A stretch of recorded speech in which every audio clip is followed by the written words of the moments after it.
how much Premier Smith and I and our governments are doing together, because we have shared ambitions and a shared sense of purpose and urgency to get things done. Now, I'm going to come back to that in a moment. I want to acknowledge, though, as well, the wildfire season that we're facing across Canada. It's another challenging season, and on behalf of everyone here and all Canadians, I want to recognize the heroism of our firefighters, our emergency crews, Canadian Armed Forces when they're called into action. They're all working relentlessly across this country to battle wildfires, keep Canadians safe, including the Albertans who are battling flames here in this province and who are helping their neighbours in British Columbia as we meet today. It's in moments like these Canadians show who we are. And who we are is a people that look after each other because we know that we're stronger together. And it's the same spirit of being stronger together that brought Canada's first ministers together on Prince Edward Island last week. The Premier said I think she regrets it. She's seen more of me than her husband. I'm pleased. But we got together in PEI. You were there for several days. I was there for a couple of days. And together we focused on creating one Canadian economy, building our strength at home, and diversifying our trade partnerships abroad. And with respect to the first, on one Canadian economy, the federal government has implemented legislation that remove all of the federal barriers to internal trade, making it easier for Canadian workers, businesses, and products to move across this country. It's a legitimate question why there are any federal barriers to internal trade in Canada, but they're gone now. During our meeting last week, the premiers made new commitments to double our electricity grid. I'm sure Alberta will lead the way on that. Commitments to have more direct-to-consumer alcohol sales across the country. Alberta already does lead the way on that. And commitments to enable greater labour mobility so Canadians can work where they want. By working together, we're also advancing major infrastructure projects across Canada. In less than a year, more than 25 nation-building initiatives have been submitted to the Major Projects Office, which is job is to fast-track them. That represents $200 billion in investments to help Canada build bigger, move faster, and export more. We're also creating a trading network that's the envy of the world. Canada already enjoys preferential access to 1.5 billion consumers in economies that represent 2/3 of global GDP. We just concluded a new trade agreement with the UAE that was negotiated in a record 47 days. By the end of the year, we intend to double our market access to 3 billion consumers by concluding new agreements with the ASEAN countries, with India, Thailand, and the Philippines. Now, the people of Red Deer know the importance of good trade relationships. I'll give an example in agriculture. Alberta produces almost 1/3 of Canada's canola, this region at the heart of production. And that was top of mind a few months ago in January when we went to Beijing to secure a new deal with China that unlocked $3 billion in export opportunities for Canada's canola farmers. Nous consolidons notre force au pays tout en diversifiant nos partenariats à l'étranger. Nous bâtissons un Canada plus fort que jamais. Nous accélérons la mise en œuvre de grands projets qui vont transformer notre économie et nous renforçons les infrastructures locales sur lesquelles les Canadiennes et les Canadiens comptent chaque jour. Les communautés locales sont le cœur du Canada. Et pour bâtir un Canada fort, nous devons bâtir un Lethbridge fort, une Medicine Hat fort, un Fort Mac fort, and surtout un Red Deer fort. Strong communities start right here. They start with housing. And of course, a home needs more than 4 walls and a roof, triple glazing, stone tops, clean. They also need clean drinking water, reliable sewage systems. For example, once completed, the new wastewater pipeline in Airdrie, not far from here, will unlock the construction of 45,000 new homes. And we need that because Albertans and Canadians can't afford the delays, because there were decades where across the country we didn't build enough housing. And so the average Canadian household spends more than half their income on mortgage payments. And that's only going to change if we move big and fast on community infrastructure. And that's why today the Premier and I are proud to announce the new Canada-Alberta Housing Infrastructure Fund Agreement. What does it mean? It means over the next 8 years, the Canadian government will invest more than $510 million through the Canada Housing Infrastructure Fund to help communities across Alberta build and, when necessary, upgrade essential drinking water, wastewater, stormwater, solid waste infrastructure, all of which is needed to build more homes in this province faster. Consider Red Deer. As the Mayor knows, as this group knows, this city powers central Alberta. Many industries, of course, anchor for oil and gas to agriculture. It's a region that helps Alberta produce what the world wants. People come here from all over for education, for care, for services, for opportunity. And Red Deer's growing. It's tripled in size since I first came here for the Alberta Summer Games. I was watching the Alberta Summer Games. I was not in it. Just like that draft notice from the Red Deer Rebels. It never came. The call never came, but I'm still supporting them. Today's announcement is going to help deliver the infrastructure that Red Deer needs to support that growth. Because on top of that $510 million of federal investment, Alberta will contribute at least a third of the eligible costs for projects led by municipal governments across this province. Now, that's not all. The Premier and I are also working to complete a new Alberta-Canada agreement through Build Canada Homes to scale up affordable home building. And through the Build Community Strong Fund, which is a new fund, we'll build the broader infrastructure that growing communities across Alberta need, so roads, public transit, community centres, hospitals, clinics. Now, we know that it's not just about what we build, it's how we build. Building in solidarity with workers. This agreement alone will support more than 750 skilled trades jobs every year, engineers, plumbers, electricians, pipe fitters, plumbers. We'll build inclusively with First Nations, Inuit, and Métis. Today's agreement will allocate at least $100 million to projects that will benefit rural and Indigenous communities. Nous allons bâtir de manière durable. Dans le cadre de cet accord, l'Alberta va veiller, dans la mesure du possible, à ce que les projets soient réalisés avec des produits et des technologies qui réduisent les émissions de gaz à effet de serre. It's innovative. It's focused on different technological solutions to reduce emissions, not prescribing certain approaches. Nous allons bâtir canadien, avec de l'acier canadien, du bois d'œuvre canadien, des travailleurs canadiens. The federal government is on a mission to help supercharge affordable housing construction across Canada, led by that new agency, Build Canada Homes, which has already committed through 16 partnerships to 15,000 units, with more than 1,900 already under construction, and that's in the first few months of existence. Nous avons éliminé la TPS pour les acheteurs de première maison d'une valeur inférieure ou égale à $1 million, ce qui permet aux Canadiens et Canadiennes d'économiser jusqu'à $50 000. Il reste encore beaucoup à faire, mais les premiers résultats sont encourageants. Au premier trimestre de cette année, l'abordabilité de logement au Canada s'était améliorée pendant plus de 2 ans d'affilée, la plus longue période jamais enregistrée. La part de revenus que les Canadiens consacrent à leur paiement hypothécaire est tombée à son plus bas niveau en près de 4 ans. Et les loyers demandés sont aussi à leur plus bas niveau depuis près de 2 ans. Et leur rapport, le loyer-revenu, est le plus faible en plus de 6 ans. Affordability is improving because we're building. So, overall, some context. We have the right plan across those major projects across affordable housing to build Canada strong. We're on track.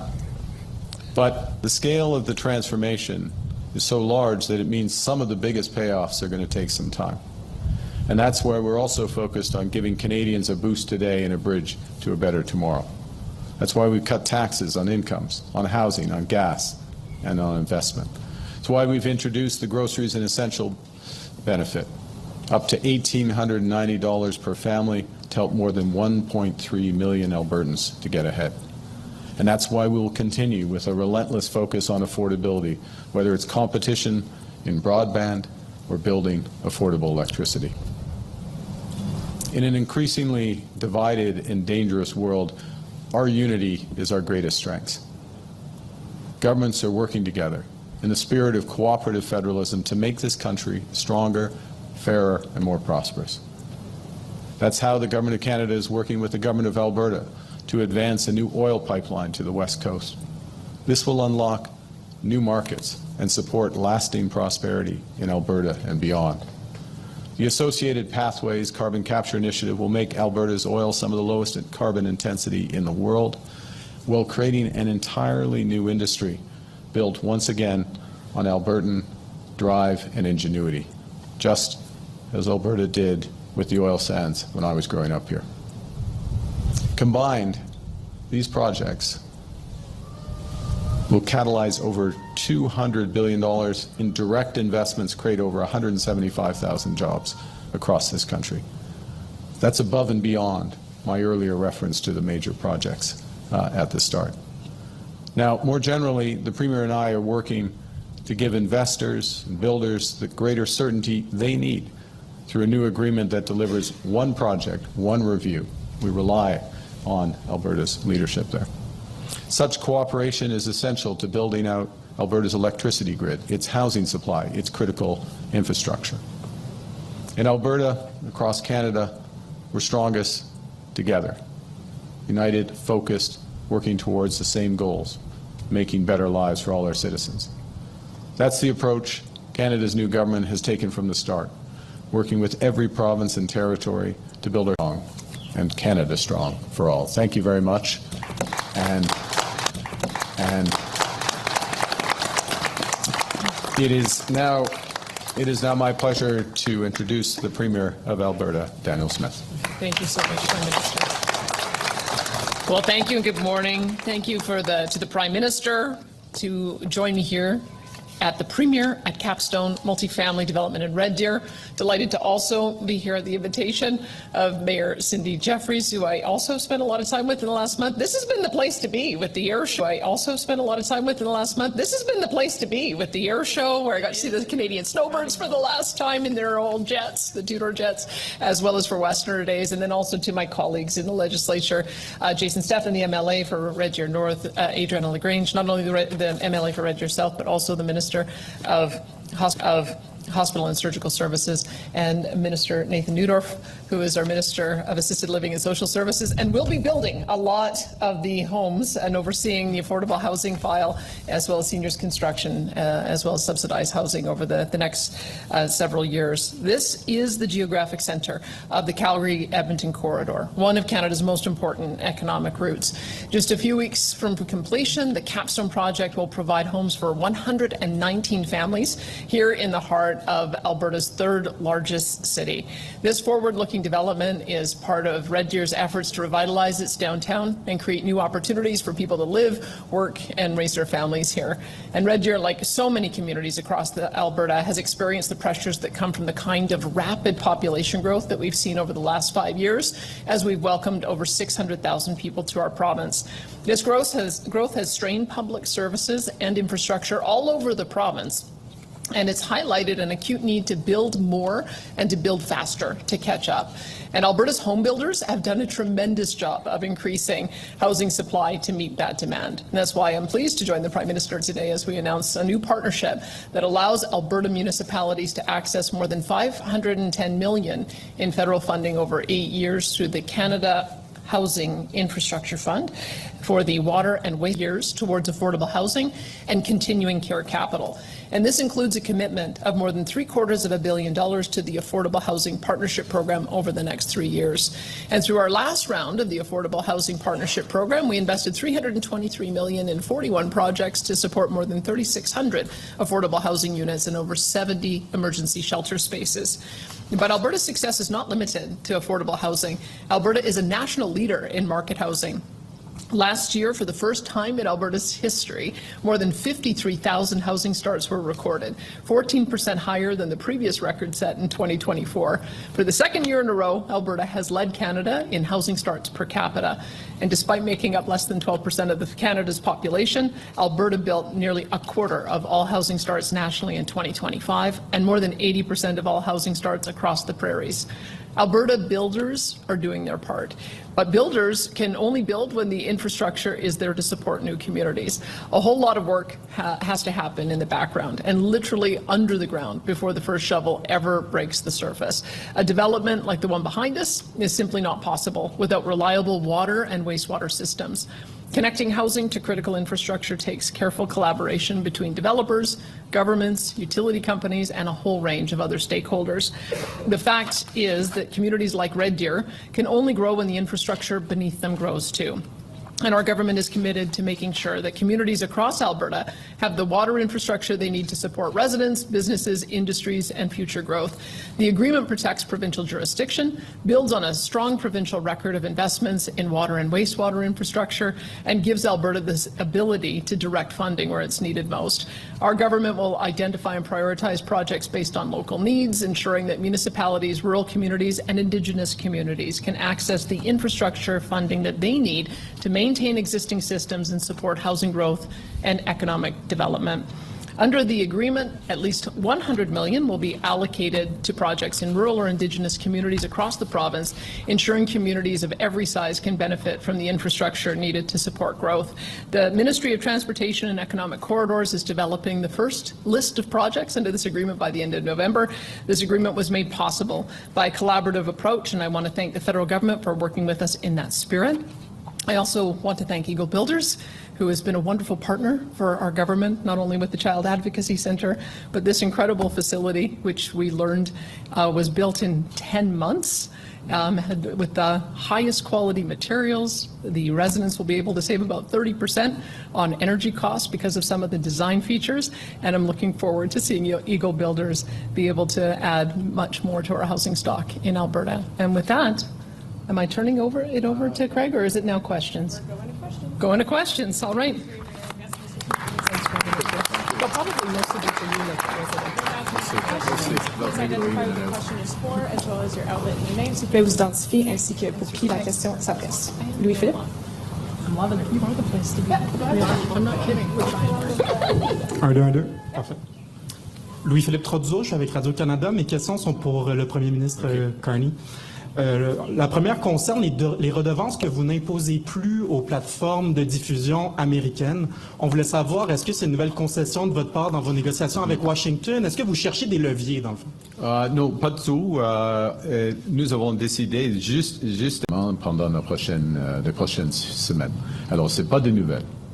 Une question sur les élections partielles. Oui, pardonnez-moi, mais en même temps, il y a des grands investissements dans la culture et le langage canadien, les deux langues canadiennes, les deux langues officielles, plus de 600 millions de dollars.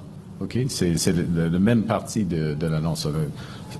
Sans relâche sur la volabilité et sans relâche sur la protection, le renforcement de la culture canadienne et la langue française. Merci. Et sur les élections partielles, ouais. Les Canadiens sont en vacances, c'est l'été. Il y a une élection provinciale au Québec qui va accaparer beaucoup d'attention. C'est quoi l'urgence pour vous de déclencher des élections partielles en ce moment? Premièrement, il y a un Parlement. Ça vaut mieux d'avoir des députés au Parlement. Et c'est en ce qui concerne les citoyennes et citoyennes de Chicoutimi-le-Fort, il n'y en a plus de députés pour le moment. Alors, il y a une occasion, il y a une fenêtre maintenant, avant la campagne officielle de l'élection du Québec, qui va dérouler en septembre et au début d'octobre. Alors, on a choisi de prendre l'occasion pour les citoyennes et citoyens de Chicoutimi-le-Fort. Merci. Merci. Next question. Prochaine question. Madhu Hashmi, CBC News. My question is to the Prime Minister. Prime Minister, today's announcement is in Red Deer, where the $12 million Housing Accelerator Fund agreement fell through because the city refused to mandate blanket zoning. So what does today's announcement actually change for Red Deer? Does it mean the city has another part to federal funding, or does it still have to change its zoning? I think there's a couple of things. One is it unlocks funding, and there was a tranche of funding, as the mayor well knows, $3 million, I believe, which was clarified that would proceed or would not be held back. Yeah, you can use it and deploy it. I think also, though, and I'm going to make this a more general point, and it's a point with respect to aspects of zoning. It's a point with respect to materials, as the Premier and I were exchanging, and as we were reviewing some of the building processes here, how to achieve the same objectives with different methods, so not overly prescribing how to achieve. So the technology here embedded in the houses, it's very thermally efficient. There's an even fancier word for it that I've forgotten, but the thermal pair, but it's very thermally efficient, as the Premier said, 30% reduction in emissions. The advantage of, and there's different ways to achieve those types of outcomes. And so one of the things we're doing, and with our new programs, Build Canada Homes, that are organized around Build Canada Homes, Build Canada Strong infrastructure funds, is we're being less prescriptive. We're being clearer about the objectives. We're recognizing that there will be different solutions in different municipalities and certainly within different provinces across the country, and tailoring agreements, and with a focus which is very much shared by the government of Alberta. I know in other governments, but you see it in action here on getting things done and moving forward and getting things done. So the specific has been addressed. The general lesson is being taken on, both with respect to how to build and zoning, but also materials and how to achieve common outcomes. So just to be clear, does Red Deer still get the $12 million housing accelerator fund or not? It gets the $3 million, and then we moving quickly to other mechanisms that I'm confident will ensure that considerably more resources will be available to the City of Red Deer, other municipalities in Alberta, to achieve the very very real housing objectives that are here. So moving forward, I think I look at it in the round in terms of the overall amounts. The specific issue was addressed. The broader issues and the flow of funding around that are being addressed as part of this announcement, but also other things the Premier and I and our governments are working on. And how is this Canada? Sorry, sorry. Question, prochaine question. Yeah. Next question, please. Thank you. This is part of the fairness doctrine here. Hiren Manzakani, Post Media, Calgary Hi. Herald. Hi.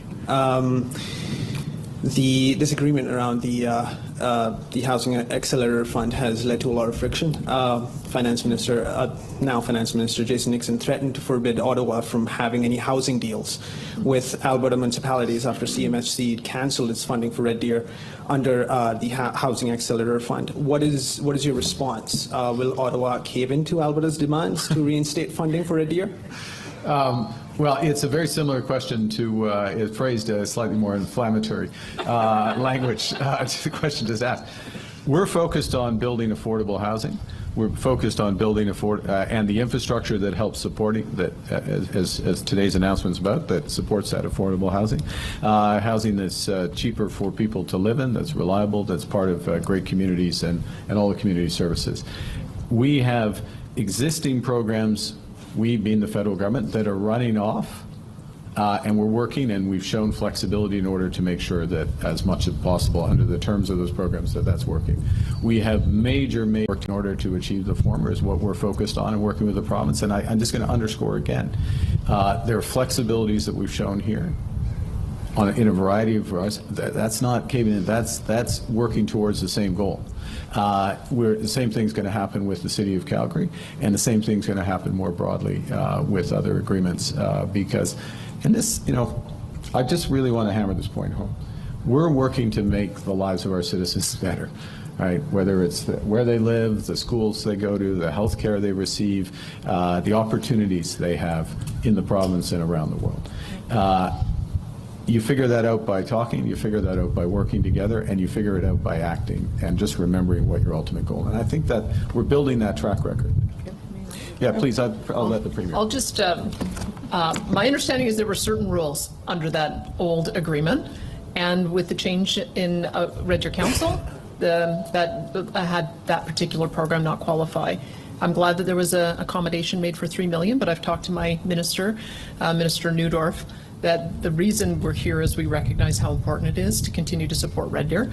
And with the new agreement, I think we'll have more flexibility to be able to bridge that gap. That's what we're working towards. So we recognize that there's about a $9 million chip on the table. I know that Mayor Jeffries will do her job of lobbying on behalf of her community, but I think you should look at us being here as a measure of goodwill, that the federal and provincial governments are prepared to work together so that we can bridge that gap from the change in the program, so that there's new parameters that will accommodate some of the new wishes of the new council. Absolutely. Thank you. Thank you, Premier. My follow-up is for Prime Minister Carney. What is your opinion on an Alberta piece of legislation, Bill 18, that restricts Ottawa from having any deals with Alberta municipalities without provincial approval? Well, look, my opinion, I leave legislative decisions to those who've been elected by the people of Alberta, some of whom are here today, and they make the decisions. What we're focused on, and I personally am focused on, our Minister of Housing and Infrastructure, Mr. Robertson, are focused on, Mr. Olszewski, representing our Alberta MPs, are focused on, is building affordable housing, building community, helping to build affordable housing, building communities, building opportunity, and working together. And look, the way different provinces and this is a federation. It's not all the same in the way different provinces and territories, their priorities, how they work with the federal government, it varies. And cooperative federalism means you work for common objectives and you tailor accordingly, and that's what we're doing. And ultimately, in affordable housing, you're judged by how much is there, what's the quality, does it come on time, is it part of a bigger community? And how does it work? And that's how we should be judged. And we'll let the ledge decide what they do, and we'll work with what they decide. Thank you so much. Next question. Prochaine question. Hi, question for the Prime Minister, Matthew Skates, the Globe and Mail. Going off a rough translation from an earlier question, you say funding requirements for the streamers decision wasn't connected to Washington, but it was an irritant for Washington and a change the Trump administration wanted. Your government has capitulated on revenue splitting for Gordie Howe Bridge, digital service tax, and removing funding for American streamers. What has Canada gotten in return for these concessions? Well, let's do a couple of things. Sorry, I'm going to do a little premise surgery for your question. Let's be clear about the bridge. The bridge, first off, the bridge is open.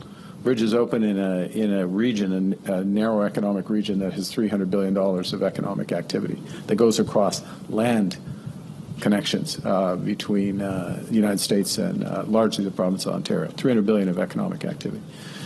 $6.5 billion cost of that bridge. An agreement that's less than 5% of that amount, less than 5% of that amount, that is then reinvested in economic support for that economic activity to enhance that economic activity. So we put that in perspective. That's being pragmatic and moving forward. And we got a bridge that's open. We've got opportunities open. And in terms of where we are as a country, we still have the lowest tariff rate of any country on an average basis. We still have north of 80% of our trade, 85 as we speak, started. We're growing jobs twice the rate of the U.S.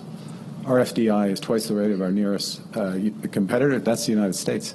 It's twice the rate of the U.S. We're the best country in the world judged for infrastructure investment.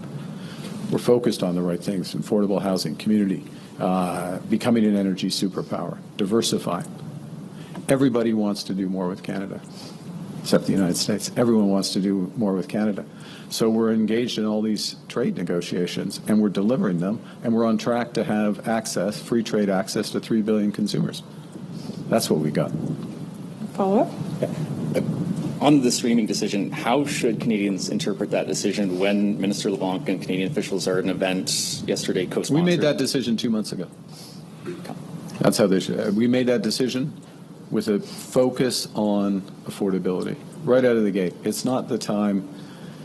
Canadians are under Sorry, I should let you finish your question. You finish your question. But Canadians have been under great pressure since COVID from overall inflation, price of groceries, housing costs, price most recently because of the war in Iran, price of energy. And we have taken, as other governments have, but we have taken a series of decisions. First thing we did was to cut the consumer carbon tax. First thing we did after the election was to cut income taxes for 22 million Canadians. We cut GST on for first-time home buyers up to $1 million. We implemented pro-competitive decisions in broadband. People didn't notice it, but last summer we made a pro-competitive decision in broadband. We went along with the CRTC in that case because it improved competition and has helped reinforce the fall in broadband prices. But when we see costs increase because of a decision from the federal family, broadly speaking, arm's length regulator, but from the federal family, for something that, you know, most Canadians have one or two or so of these streamers, and it's real money. This stuff adds up, and there's a better way to do it. We took the judgment there was a better way to do it, made the investment in culture, and we'll give the direction accordingly. It's that focus on affordability. Sorry. Can you say what we're getting in return from the U.S. right now in terms of the trade negotiations? We have these lists of things that are happening right now. The best trade deal in the world right now. Thank you. Next question. Prochaine question. Yeah, hi, Jordan Canagan with CTV News. Thank you for taking my questions. The first question is for both the Prime Minister and for the Premier. As we move towards the referendum in October, some of the separation angst, if you will, is driven by concerns over equalization payments and the feeling and the belief that Albertans are being taken advantage of. Certainly there's some disinformation when it comes to equalization, but do you think that the program should be reviewed before its renewal in just a few years? Well, thanks for giving me the opportunity to lobby the Prime Minister on this. I've lobbied my fellow premiers at the table, and you can imagine that those who are benefiting from equalization want to keep the program as it is, but it's not fair because the growth in the program grows with the size of the economy, which is kind of counterintuitive, because if the economy is growing and everybody's doing better, they should be less reliant on the equalization program. In fact, we've calculated that there's overcompensation to the have-not provinces of $7 billion over the last 5 years. So my pitch to my fellow premiers, and now my pitch to the Prime Minister, is let's just get rid of that escalator. Let's equalize to the point of need, and then let's take the excess that's in that fund and distribute it back to the provinces on an equal per capita basis. That'll help us with our funding pressures. And I think it will be a demonstration that just because there's extra money, you don't just cut a check to Ontario, who clearly doesn't need it. They're a powerful economy. They shouldn't be getting equalization from smaller provinces. So that's been my consistent position. We think ultimately we should change the equalization program so that we look at per capita spending as well. We shouldn't be over-equalizing provinces so they can pay for more generous social programs than we're able to afford here ourselves. I haven't made much headway yet with my fellow premiers on who are the recipient provinces, but I can tell you that the ones who are kind of the net contributors I feel as well that we've got to get a bit more fairness into the program. So I don't know if the Prime Minister wants to respond to that, but thanks for the opportunity to put our position on the table. Thank you. There you go. Well, he did say it was for both of us, and he just sort of nice little softball straight across the plate there, telegraphed. No, look, these are important. These are hugely important issues. All seriousness, whether it's equalization, whether it's health funding, other federal programs, and one of the things that underpins the country is a sense of fairness. And then you move into the interpretation of that fairness and how it's applied. And at the heart of fairness, and this is true it's true within a province, it's true across the country, is that Canadians have access to reasonably comparable services, right? Whether it's health, education, reasonably comparable. Doesn't mean it's exactly the same, but it's reasonably comparable, and that they have reasonably comparable resources in order to do that. Now, the second part of that equation, the reasonably comparable resources, the calculation of that and how that changes over time. Some provinces do better, others do, things, there are shocks. The trade stuff can be an element of that if it's more persistent. And that's why the program is reviewed on a regular basis. It's not reviewed every year. And that's a cooperative and engaged process, and we have a review of that coming up. And of course, we'll be looking hard at that. The other element, of course, is delivering services right here and now, and making sure that we are both in Washington now, so they're engaging with their counterparts. Look, we will. First and foremost, we're engaged in those negotiations to look to find a mutually beneficial solution, and we're only going to accept a solution that works for Canadians. We have lots of options of what we would do if that's not there, both positive in terms of supporting the economy and also addressing other issues, but I'm not going to be drawn on what we're going to do. We're going to focus now on building towards an agreement if an agreement is possible. Thank you. Thank you. We'll have time for one last question. Dernière question. Go ahead. Hi, thank you for taking my question. Will Vassar with the Western Standard. This one's for the Prime Minister, and it kind of builds upon the last part of the previous question. But in Alberta, specifically talking about Alberta oil, to what degree does the risk of really inflaming the independence sentiment here weigh into that decision of whether or not to put Alberta oil on? I think one of the things. Let me answer this way. Thank you for following up with it. I wanted to give a broader answer to the way we're looking at the trade negotiations, but you're coming back to this core thing. It's important. Being a reliable supplier is important. Canadians are reliable. Canadians can be trusted. It's one of the things that you see in the world.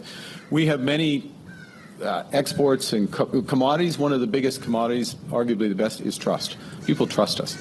And so when you're a supplier of a key commodity, key service, you got to think really hard about not supplying. So that very much colors it. So look, this is incredibly diverse country, economy. We have many things we can do. First and foremost is to work towards an agreement. That's what we're going to do. But there's other things we can do if we needed to address the situation was there. And the issue you're raising that was raised previously, it's not. I don't see the value of doing. I mean, I can understand conceptually, but I don't see the value of it. So it doesn't enter in. I guess to put a fine point on the way you asked the question, the referendum, the calculate that doesn't enter into the calculus. It's a bigger issue, more fundamental issue. Okay. Last follow-up. Go ahead.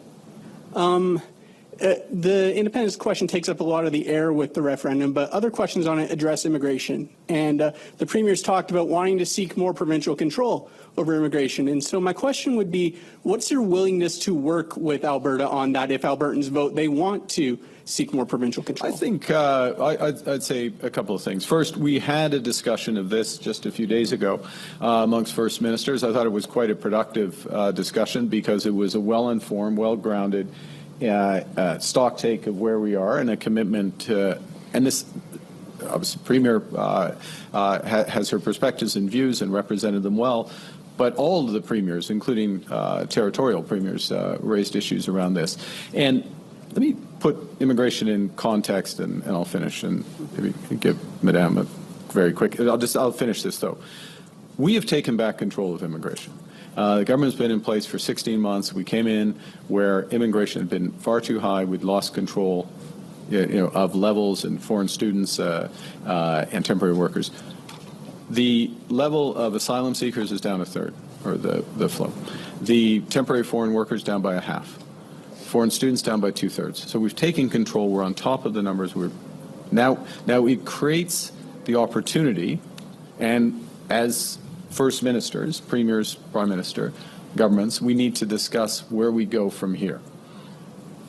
Do we still need to, because the overall levels still are putting pressure on housing others. So do we still need a few more years of restraint? There's a good argument for that, but we need to discuss that. And then at the same time to talk about, as economic migrants come in, as the term is used, well, what skills should they have? And do the provinces have a better perspective on what those skills would be, and how do we engineer a system for that? That was the spirit of the discussion, and we're very open to that discussion. That doesn't require any tick on any box in a vote, because that's working again to get things right. And I think this is going to be the good news is, because we've taken back control on immigration, it creates the possibility to have that discussion. If the whole thing were, we still were having overshoots by 500,000, 1 million people relative to what we expected at any given time, we wouldn't have, we didn't have the space for that discussion. Now we've created the space, as we should, and that's what Canadians deserve. Question, thank you. I wouldn't describe Portage College as a diploma mill. There have been instances where I think unscrupulous operators have set up diploma granting programs and taken advantage of students. I think perhaps Portage maybe overstated the pathway to permanent residency. But our view is that if you come here as an international student and your visa expires and you don't have permanent residency, you need to go home. But it also goes to the Prime Minister's earlier point that that if those students have the skills that we need, then we're best positioned to be able to offer them permanent residency. At the moment, we only have 6,400 spots. I think we've got 40,000 people who have sought permanent residency from us, and so that's why I think we need a bit of a better balance. Quebec is able to choose about 45,000 of their permanent residents through a different program, and so if you're looking at the scale, we think that we need to be able to have more autonomy.